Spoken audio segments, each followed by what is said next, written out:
Prince Harry and his wife Meghan Markle stepped back from royal duties in early 2020, they announced the launch of charitable foundation Archewell. This included an audio production arm, Archewell Audio, through which the pair have agreed to sign a whopping £18 million deal with music streaming giant Spotify in December 2020, promising to uplift audiences around the world. And they then released a 33-minute holiday special. However, Harry and Meghan's podcast series has fallen short of what was expected from the deal, as more than a year since the announcement, they are yet to release new content, which fans of the couple hoped would drop this year. The streaming behemoths are taking matters into their own hands, hiring a team of in-house producers to assist with the deal's implementation. According to the Mirror, Spotify has been waiting for the couple's material for more than a year. They are looking for new employees to collaborate with Harry and Meghan's Archewell Audio in Los Angeles on podcasts featuring the voices of high-profile women. One advert for a senior producer role at Gimlet Projects, Spotify's in-house production arm, states, "We are currently assembling a show team that will build and launch a new, original show with Archewell featuring the voices of high-profile women. The ideal candidate has experience working with high-profile talent and an interest in the intersection of social activism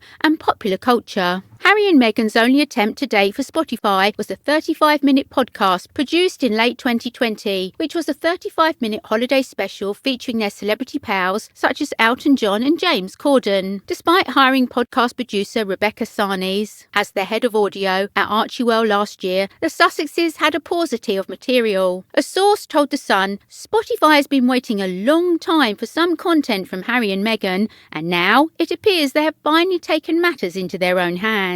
Hiring a raft of in-house talent on Spotify's side will ensure they finally squeeze something out of them as they bid to honour their contract. It comes after Angela Levine, who has written a biography about the Prince, said Harry and Meghan want to do too many things at the same time. Now, looking back on why the podcast series may not have worked out as hoped, the Daily Mail's royal journalist Rebecca English has suggested that it might have been because of Harry and Meghan's intended focus on worthy subjects. Rebecca delved into the kind of content the public have been expecting to see Harry and Meghan deliver from their podcast and suggested there may have been a mismatch of expectations. Certainly in regards to new positions, they're talking about a series involving inspiring women, she noted, speaking on the Andrew Pierce show. The podcast host, Andrew, interjected, "They were going to elevate underrepresented voices, I recall. Elton John obviously very underrepresented." Rebecca agreed, continuing, "It just makes you wonder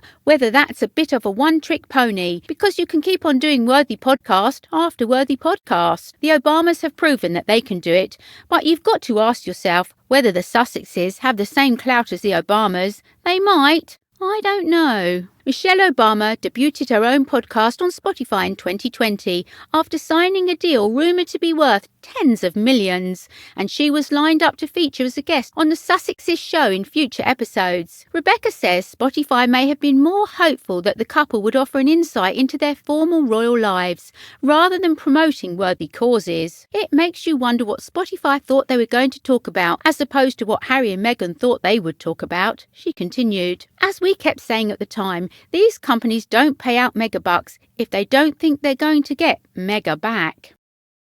And that is the endlessly fascinating subject that is our royal family. But of course, Harry and Meghan have made it very clear that they want to do worthy.